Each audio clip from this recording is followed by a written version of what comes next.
ಕರ್ನಾಟಕದ ಮಹಾತಾಯಿ ಅಂಥ ಮಹಾತಾಯಿನ ಇವತ್ತು ನಾವು ಕಳ್ಕೊಂಡಿದ್ದೀವಿ.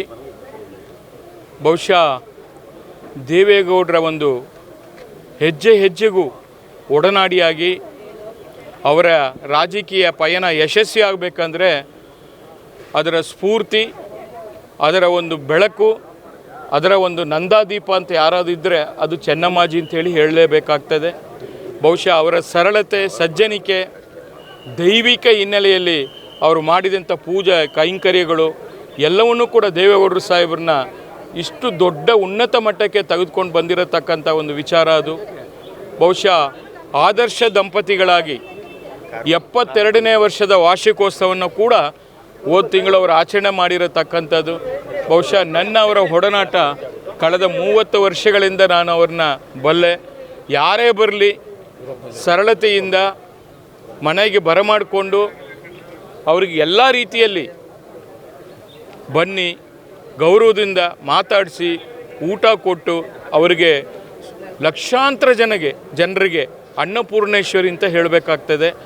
ನಾನು ಅಪ್ಪಾಜಿ ಕ್ಯಾಂಟೀನ್ ಮಾಡಲಿಕ್ಕೆ ಕೂಡ ಅವರೇ ನನಗೆ ಸ್ಫೂರ್ತಿ.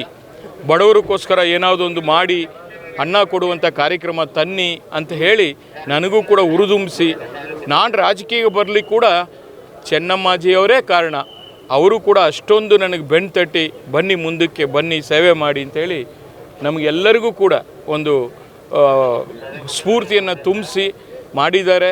ಬಹುಶಃ ನಾನಂತ ಈ ಒಂದು ನೋವನ್ನು ತಡ್ಕೊಳಕ್ಕಾಗಲ್ಲ. ಚೆನ್ನಮ್ಮಾಜಿ ಚಾಟಿ ಚೆನ್ನಮ್ಮಾಜಿಯವರೇ, ಇನ್ನೊಬ್ಬರನ್ನ ಊಹೆ ಮಾಡೋಕ್ಕೂ ಸಾಧ್ಯ ಇಲ್ಲ. ಅಂಥ ಒಂದು ಚೆನ್ನಮ್ಮಾಜಿಯನ್ನು ಇವತ್ತು ನಾವು ಕಳ್ಕೊಂಡಿದ್ದೀವಿ. ನಾವೆಲ್ಲರೂ ಕೂಡ ನೋವಲ್ಲಿದ್ದೀವಿ.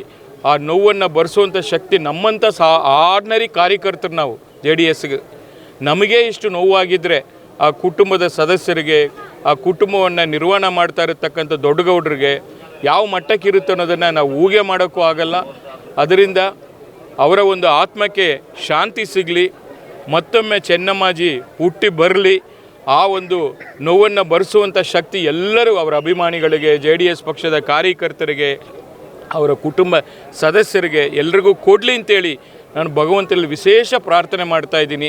ದೇವೇಗೌಡರು ಸಾಹೇಬರು ಚೆನ್ನಮ್ಮಾಜಿ ಅವ್ರನ್ನ ನೋಡಿ ಇವತ್ತಿನ ಯುವಕರು ಆದರ್ಶ ದಂಪತಿಗಳಾಗಿ ಹೇಗೆ ಇರಬೇಕು ಅನ್ನೋದನ್ನು ಭಾಳಷ್ಟು ತಿಳ್ಕೋಬೇಕು.